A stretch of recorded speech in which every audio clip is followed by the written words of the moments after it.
নমস্কার বন্ধুরা, তোমরা কেমন আছো? আশা করি ভালো আছো। আমি একটা ছোট্ট করে ব্লগ নিয়ে আসলাম। করা তো হয় না, ভাবে একটু করেই নি। সকালবেলার কাজকর্ম মোটামুটি হয়ে গেছে। এটা আমার শাশুড়ি। কাজকর্ম মোটামুটি হয়ে গেছে, এখন রান্না হচ্ছে। ঠিক আছে, তোমাদের সাথে ভাবলাম একটু শেয়ার করেই নি। তোমরা কেমন আছো কমেন্টে কিন্তু জানাবে। আর আমি 11টার সময়, দুদিন অন্তর অন্তর লাইভে আসি 11টার সময়। তোমরা কিন্তু চলে এসো, ঠিক আছে? তুলো না, চলো তাহলে দেখা যাক কি রান্না করছি।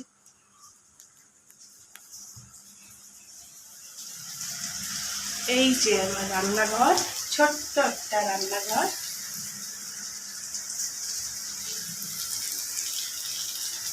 দেখো, কাঁকরোল ভাজা হচ্ছে। আর এটা হবে এই যে ওল পাতার বড়া, দেখতে পাচ্ছ? এটা হচ্ছে ওল পাতার বড়া হবে। আর এই যে এটা দেখো, এটা আমার হয়ে গেছে শোল মাছ। শোল মাছের ঝোলটা করা হয়ে গেছে। ওল দিয়ে করেছি আমি শোল মাছটা। তোমরা কি ওল দিয়ে কেউ শোল মাছ খাও? কমেন্টটা কিন্তু জানাবে, শোল মাছটা ওল দিয়ে কারা কারা খাও, খেতে পছন্দ করো। আমি কোনোদিন করিনি, আজকেই করেছি।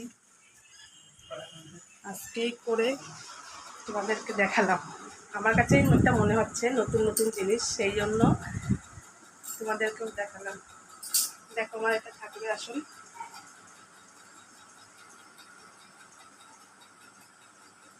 রান্নাটা হবে, এবার স্নান করবো, করে পুজোটা দেবো, দিয়ে তারপরে কাজে যাবো। ভালো থেকো বন্ধুরা। সকালবেলা তো আমার বেশি টাইম থাকে না, তাও একটু ছোট্ট করে দিয়ে দিলাম তোমাদের কাছে। ছোট্ট দিয়ে দিলাম, পাশে থাকবে, এই ছোটো বোনের পাশে থাকবে, ঠিক আছে? তোমাদের সাপোর্ট ছাড়া কিছুই হবে না, তোমাদের সাপোর্ট চাই, পাশে থেকো। টাটা।